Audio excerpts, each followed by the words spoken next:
If you were living in a revolutionary moment, would you know it? This is a question that I have sat with, and I always thought I knew the answer to that question. That's not normally the way that it is framed. Normally, it's framed to us, if you were living in a revolutionary moment, what would you do? Or what side of history would you be on? This is one that struck me at some point during my undergraduate degree when I was taking a course on the civil rights movement, and I saw this image. Now, this is not an image that I wasn't familiar with. This is an iconic image from the civil rights movement at the time that school desegregation or school segregation was ending. And I remember being struck by this because this is not the picket line. This is not a demonstration. These are average citizens. And I looked at that photo and it struck me, and I just wondered to myself, did they know that that moment was revolutionary? I also realized if you shift your perspective a little bit, when we look at these photos from history, we look at them and we think to ourselves, wow, that was the moment that they were shaping history. But actually, at the time that this is captured, they're shaping the future, not just history. And these actions that they took in that moment, and the actions that we take as well, they shape our future. So these actions that are taken and this photo from the same moment in the American Civil Rights Movement, the actions not taken, this shapes our future. So the question is, how do we know when we're living in a revolutionary moment? Because from history, it's easy to see what side of history we would be on, and we know what the meaning is of each moment. But in the present, it's so much more difficult. It's confusing. So that's the purpose of education, right? That is why we look to education, to give us some sense of understanding about the world. And we also hope that it provides us some sort of guidance for the future. It hasn't been globally that way. We're going to come back to this in just a little bit. It is important to know that in this moment, we are living at a revolutionary time. This is a revolutionary moment. Surprise. It's important for us to know that, of what is happening in the world and what it means. We are living in the age of artificial intelligence. We are on the precipice of a global revolution. And just earlier this year, Bill Gates wrote an article on his blog announcing that the age of artificial intelligence has begun, and that it will be as revolutionary as the development of mobile phones and the internet and the creation of the personal computer. This is going to reshape the world as we know it. There's not one industry that will be untouched by artificial intelligence. It is reshaping life as we know it. And this is not just the extension of the third industrial revolution that brought us computers and the mobile phone and the internet. This is not just the newest technology or the latest iPhone that's coming out. This is reshaping the world. It is reshaping life as we know it. It's reshaping the global workforce and the skills that are going to be required to be able to engage in that. But it's also reshaping the future of work. And this is going to be important for us to recognize the magnitude of this moment. In the past, the third industrial revolution gave us the idea that we are our jobs, that we are the extension of that. And yet with artificial intelligence, it will be so radically changing everything to do with productivity and efficiency that we will no longer be our jobs. And the jobs that will be available to us, and all of you who are charged with choosing your futures and making decisions about your futures in this moment based on that question you constantly receive of what you want to be, that will not be the future of work. That is not the future of our global workforce. And while you are trying to figure out what you want to be, the other thing to recognize in this moment is that What we do know is that the projections are of the jobs that will be available to each one of you in the next 5 to 10 years as you are entering the workforce. We don't yet know what they are. And so how do you make those decisions in this moment? That's when we again come back to the purpose of education. I am an education specialist and a global educator. And I got into the work of education because in my own life, I experienced being the first person in my family to go to college. And I graduated with an Ivy League degree, and I was able to live and experience myself and see what the power and promise of education really is. And so that is why I got into education. Now you would think that the whole entire purpose of education is to prepare students for the future. That's literally the entire point. We have one job. It is a really, really big job, but we do have one job, and it is to prepare the next generation for our future. And yet, what I realized is that in education, across the board, we really struggle with that. That idea of transition, creating a program in which we prepare students with the skills necessary to be independent, to go off into the world and be successful in college and career and beyond. We really struggle with that, and that was before artificial intelligence. And what I realized as I began to travel and expand to other countries, that I realized it wasn't just some schools in the United States. And it wasn't just some areas. This was a global phenomenon that was happening. And as I realized that, I thought to myself, oh my goodness, what are we going to do? For the educators that are in the room, this is so incredibly important. We need a radical reimagining of education. And we cannot continue to cling to the same programs and policies and the practices that are failing our students. And without this radical reimagining of education, we cannot, as educators, lead the future as we were always meant to do.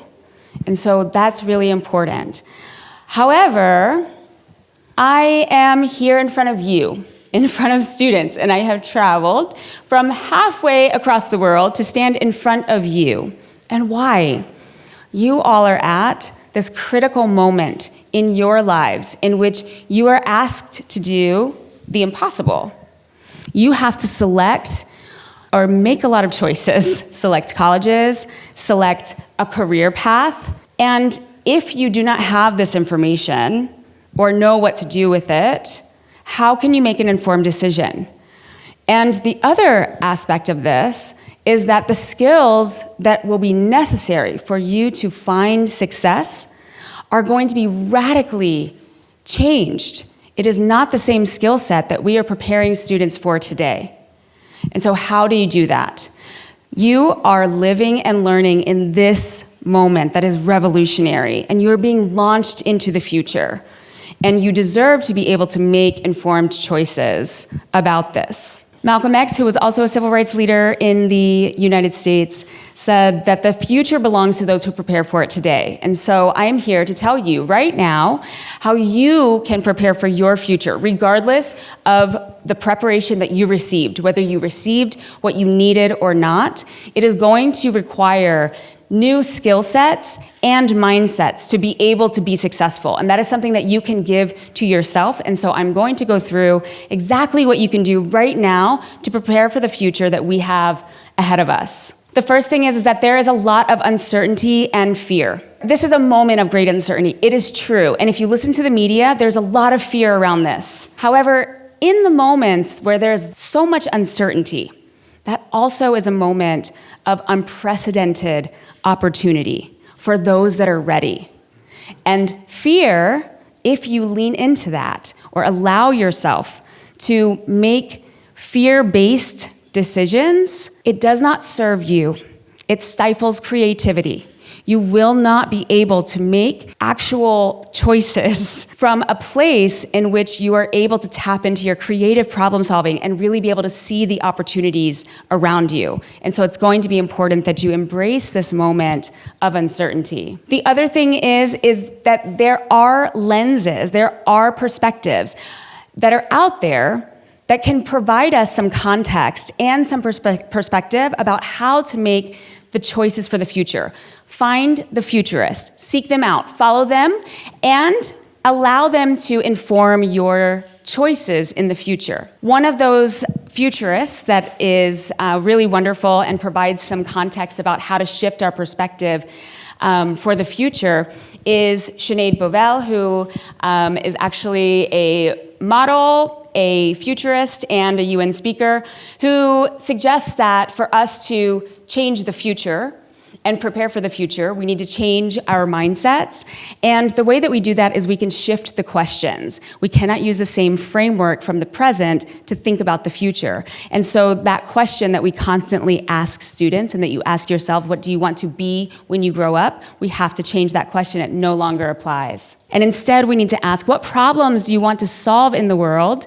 And what skills do you need to solve them? The skills of the future, it's a very different skill set than what has ever been taught in schools and prioritized in schools. What is interesting is that the skills of the future, they are the exact opposite of what we have always prioritized. The skills of the future that are identified by the World Economic Forum, if we look at these skills, 8 out of the top 10 skills on the rise for the future, these are all social-emotional skills. That is so incredibly important. This is the part that in education, a lot of times, schools all over the world, while some are coming around to it a little bit, it's still not prioritized.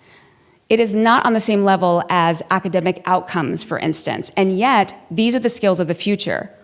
Your ability to be able to think creatively and to be resilient, to lean into curiosity, all of that, communication skills, it all depends on social-emotional skills. And so we do need, in this moment, radical reimagining. What is going to be necessary for all of you is that you learn these skills.